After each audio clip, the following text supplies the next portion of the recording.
we'd like to introduce Tijay Chung, who will be presenting When LLMs Meet ASNs, Rethinking the AS to Organization Mapping at Internet Scale.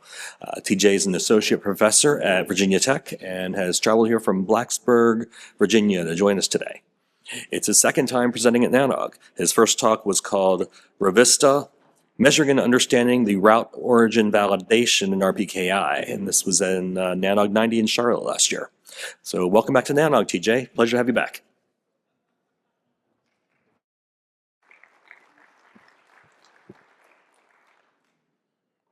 All right, thanks for the introduction. Hello everyone, Tijay from Virginia Tech. Today I'd like to talk about how our group uses LLM to map the AS information to actual organization that manages that AS number.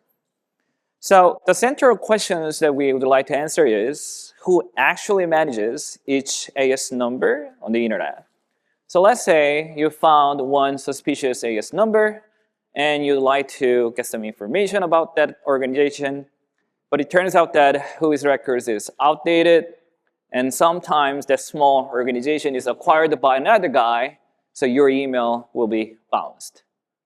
So there has been some existing approach, mainly from academia. So for example, using WHOIS records and sometimes using PeeringDB. So the basic approach is, if some organization shares the same name across multiple ASs, or using regular expression, we can combine all the different organizations together and put them in the same bucket.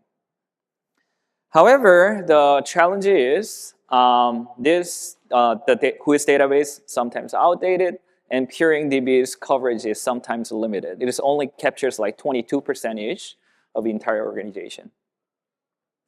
So our insight was, all right, the internet provides rich and timely information on organizational cooperation, such as news, official websites, blogs, and Wikipedia. So for instance, left figure, ZeniMax Media, it has multiple AS numbers, but however, when you see the bottom, it was acquired by Microsoft Gaming Division. Limelight acquired, and also Microsoft also acquired Activision Blizzard. So which means these ASs, behind them, they are Microsoft. So you might think that, all right, let's use all the internet text by crawling all the relevant information, and let's use it. However, if we are taking that approach, the challenge is unstructured internet text data, such as JavaScript or HTML pages. There are lots of gibberish information that we are not interested in. So this carries subtle and noisy signals that traditional natural language processing doesn't work. And also, you might think that, all right, let's just ask ChatGPT, right? LLM helps to discover the relation from text, but they have some challenges. For instance, hallucination, sometimes they lie, right? They pretend that they know something, but actually not. Needle in a haystack, it has tons of information, but subtle organization ties, like who acquired which, easily lost in massive text data. And also scalability. From our measurement, we found like 90K organizations on the internet. But if we want to compare two organizations' relationship, we can't just pairwise comparison over 90K organization, which incurs like 8 billion queries. So what we do is, we are using multiple techniques. I'm going to explain each technique later.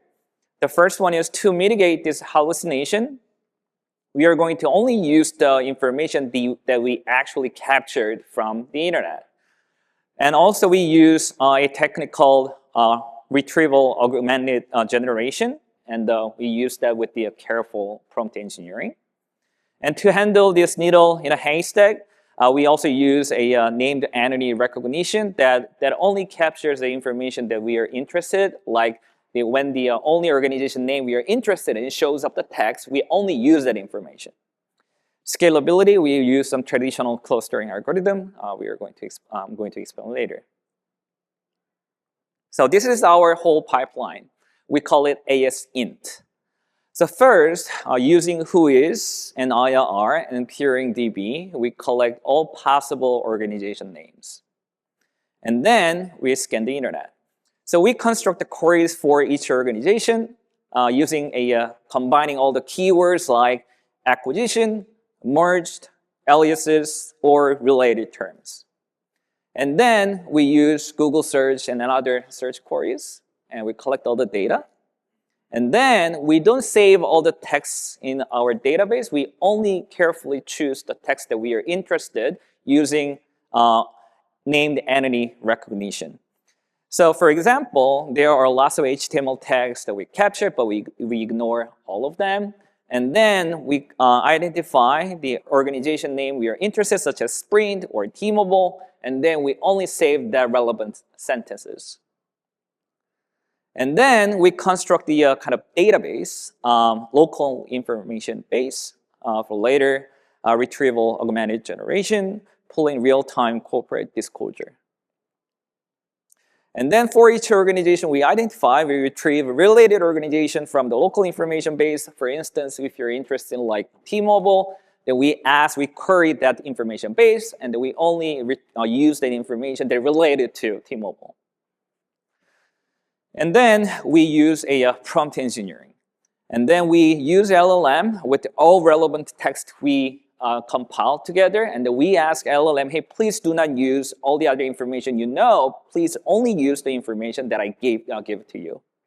And then ask them, hey, based on all the organization information that you have, please guess the relationship between these two organizations, whether it is aliases, or it is subsidiary, or it is a parent company, or it is just no relationship at all.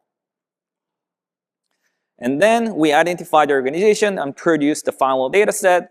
So LLM put in the 4 different buckets: aliases, acquisition, or parent, or it is simply unknown. So using this approach, this is the data set we use for our pipeline. For initial run, we've identified like 11,000 ASNs in WHOIS records. And then we also collected 3.5 million organization records. And we also used the PeeringDB, which contains 30K ASs and 28K organizations. And then we constructed the queries for 88K different organizations. And then we use all the keywords that I introduced earlier, so that we fetched like 800,000 web pages, which contains 20 million web chunks. And then we grouped all the organizations under the same administrative entity, which we call organization family. So for instance, some ASs may have a relationship with like aliases, right? And then some ASs acquire these ASs. Then these are relevant ASs are merged into one bucket we call organization family. So now we put this information and we host them in our website called asint.netsecurelab.org. So it has some functionality. I'm going to introduce each of them. And the first one is ASN search, which returns the ASN and all the related ASN number. So for instance, another one is a string search. So that you can enter an organization name, for example, Microsoft. Then it shows all the related ASs and aliases ID. So for example, you will see 2 different colors. So the same color means they are basically same organization, aliases. So in case of ZeniMax Germany, it says the parent organization's alias ID is 2804, which contain 2 AS name, ZeniMax Media and Online. The reason why we group it into this bucket is because we found the text on the internet says ZeniMax Germany is a subsidiary, ZeniMax Media, which is the parent company. And also ID Soft at the bottom, we found the text chunks says ID Software was acquired by ZeniMax Media on this specific date. That's why these 2 ASs, their parent is a aliases ID, which 2804, which contains ZeniMax Media. And also this relationship can be nested. For instance, this USENIX media was acquired by Microsoft a long time ago, so which means Microsoft is the parent company for this. All right. And also, another function we have is multi-RIR search. Sometimes large corporation, they have multiple ASs in over multiple RIRs. So if you're interested in, you can search like this. I'm interested in an organization in APNIC, but also presence in other at least 5 different RIRs or 4 different RIRs. So for example, let's say this shows a specific AS numbers that of which organization have multiple AS numbers over 5 RIRs. So we publish a new data set every month, and we hope to publish a updated data set every month periodically and longitudinally. Because of that, we tested ChatGPT and other APIs, LLM APIs, but it's so expensive. So we use the hosted LLM models. There are lots of good open source models for sustainability and cost control. And also, whenever a new version of strong LLM model pops up, we deploy it and we test it, and then we upgrade the model. And we are planning to ship all the change logs that compares the 2 different snapshots. If some ASs shows up with the new acquisition history, then we show it, and this is why the ASs grouped together, which is not present in the previous snapshot. And also, we provide a bulk data set. We're from academia, so we publish all the data set. If you need a raw data set, please email me. I'll be happy to just ship the data set to you. So let me give you some case study we found. First one is multi-RIR. So in case of Deloitte, it has, has at least 5, 6 different RIRs. So for example, APRINIC, RIPE, ARIN, JPIR, LUTNIC, different AS numbers, slightly different of AS names. So if you're relying on just the WHOIS records and the do the regular expression, sometimes you're going to miss it. So that's why we use LLM. In case orange, like this, as you can tell, there are some names which looks nothing to do with orange. However, in case of this one, we found the text chunks that orange was founded like this and also acquired this company. And also this one was also acquired by orange. So that's why we group all the ASs in different RIRs grouped together under the same organization family bucket. So there can be some use cases. So before introducing all the use cases that I, from academia, came up with, if you have any better ideas, please let me know after the talk. So there can be multiple use cases. The first one is organization concise and ranking. So accurate estimate of ISP's customer concise, how many customers do they have, is central to many topology and ranking analysis. So one data set that the academia mostly use is the data set published by one research lab, CRII.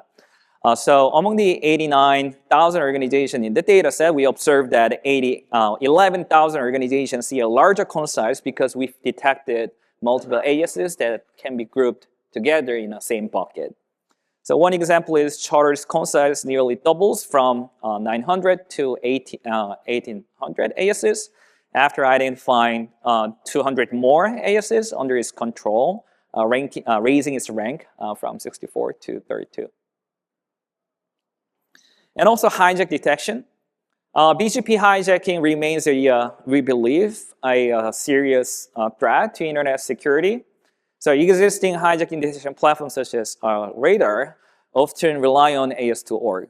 So what happened is, if this AS numbers BGP origin doesn't look like origin, right, legitimate origin, then it compares with the legitimate origin and the BGP origin, and if it is under the same organization, then they may think that, all right, it is a misconfiguration.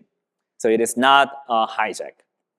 So again, if 2 ASs belong to the same organization, this overlapping prefix announcement might be legitimate rather than malicious. So we use a report. We collected all the reports, like 17K reports, and then 8% of raters alarm involve the AS pairs owned by same organization, which means it is false positive. So what we did was we validated, because this is our just guess. So we wanted to validate it. So we picked the 100 random selected cases, and then we emailed them and asked, hey, this platform detected that this announcement is a hijack, but we believe it is under the same organization, we believe. So please confirm that it is just a misconfiguration or it is just a hijack. And of the 32 operators who responded, all of them confirmed that this event was the internal re-announcement rather than a hijack. And third case is ROA misconfiguration. Sometimes BGP origin does not match with the ROA origin, but the mismatch does not always mean it is a hijack. So RPKI helps, but multi-AS orgs can still misconfigure origin ASs if organization incorrectly assign multiple ASs under its umbrella. So what we did is we replicated a study. There has been some studies that identify how many misconfigurations are out there for this RPKI invalid announcements. So baseline was a data set that we use is a CADA data set. And we found a 4,000 misconfiguration, but using our data set, we found an extra 27% more misconfiguration. Of course, we have limitation. When the two names really exactly similar. So, for example, I can't pronounce the name correctly. To two ASs, we grouped under the same bucket, but if it's just wrong, there are some details information there. You can read it. Another one is a PT computing system, I plus LLC. But it turns out that it is also wrong. The reason was it operates under the same name, but the name is is general CompNet. So these two organizations are actually different, but it shares exactly the same name. That's why I grouped them into the same bucket. So that is our challenge. So because of that, we acknowledge that our results may contain tons of errors. So if you can provide a feedback, like you search your ASN numbers in our website and find, list all the related ASNs, and then if you think that our classification wrong, then click the thumbs down button, and you can use the comment section, hey, and attaching the reference like HTTP website saying, hey, this is the a reference, you can use it, and I think this is wrong, something like that. And also, I need your use case. I'm wondering how network operators actually use AS2 org mapping. Because I'm from, again, academia, it would be really feel bad if my students work on a problem that nobody's interested, right? So I'm really interested in your thought, how you think about this AS2 org mapping. If you use it, please let us know what data set, what AS2 org data set do you use. And if you have some problems, then please let us know. What are the challenges or required features that would improve your network management? Please let us know.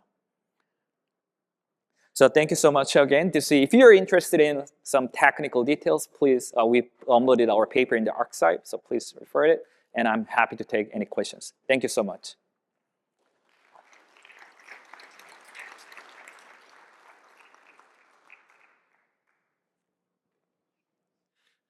Darcy Walker with Acronis.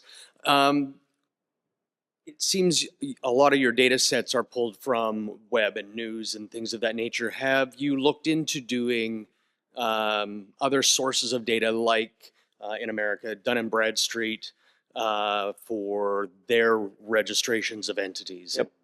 And hierarchies? Yep. So there are some data sets that have all the business information that we can use. But there is a quota limit, which we have to pay for. So that's why we mainly rely on Google Search Query. So, yeah.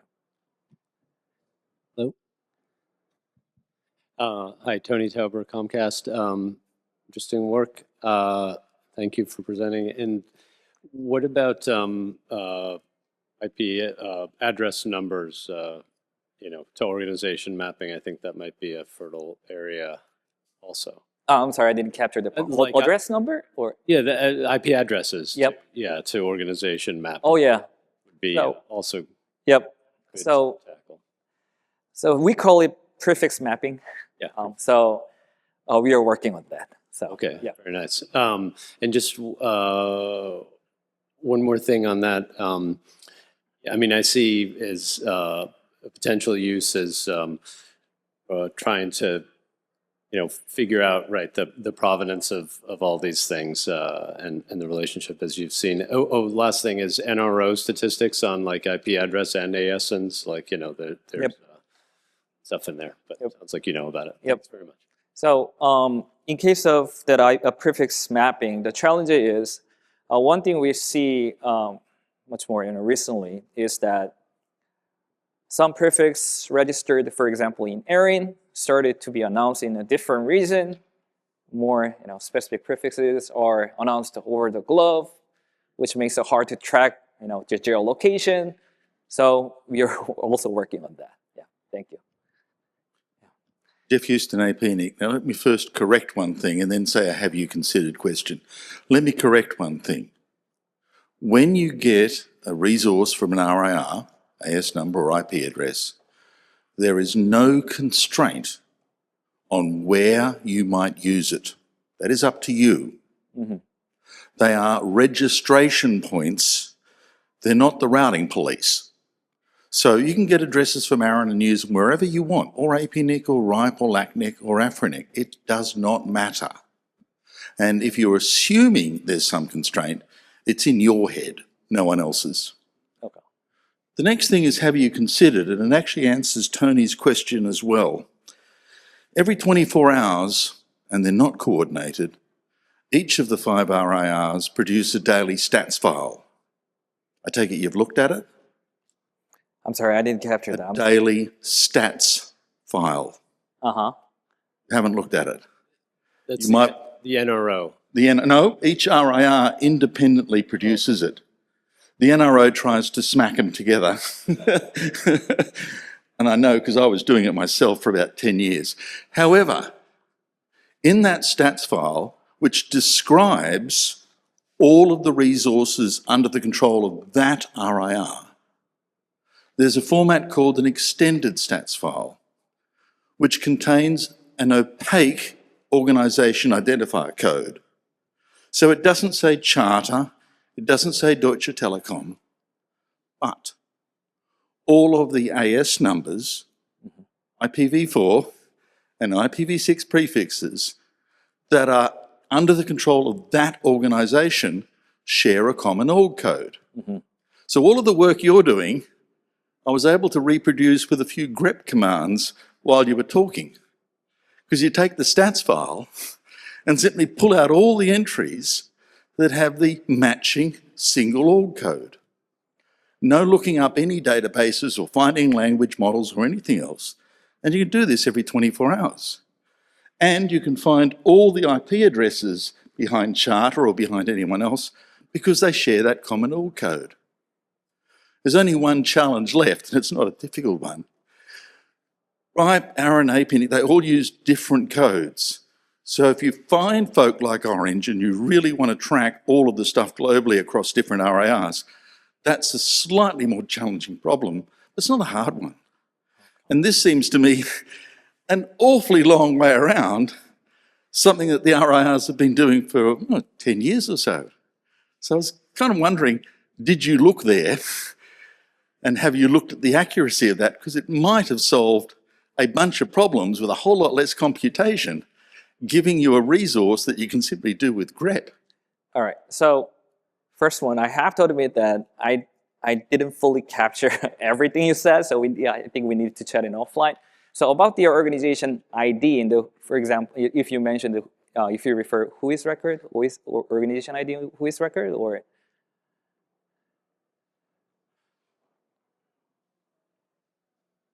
It's not anything to do with who is. Okay. There is an underlying sets of data structures inside the RIRs. Inside RIRs. And part of it is if you all want some resources built into the same endpoint, to the same organization, I see. so there's no text matching. This is administration and finance, if you will. Okay. That's what shares the common org code, right? So it's actually a whole lot better because, as you pointed out, over time, names change. But if it's all one organization, then it's the same org ID. But does it also capture the acquisition history as well? Once the billing gets, because you pay less if you amalgamate. Once you amalgamate, yes, it all gets swept up that way. You don't keep separate accounts unless you enjoy paying Aaron more money than you need. And most folk aren't that dumb. So, they do tie up, and it is remarkably good at sort of Thank you. finding those. We'll do the cross-analysis. Thank you, sir. You should. I said I was able to validate most of what you're saying with a few grep commands, and it just seemed a really long way around existing information. Yep.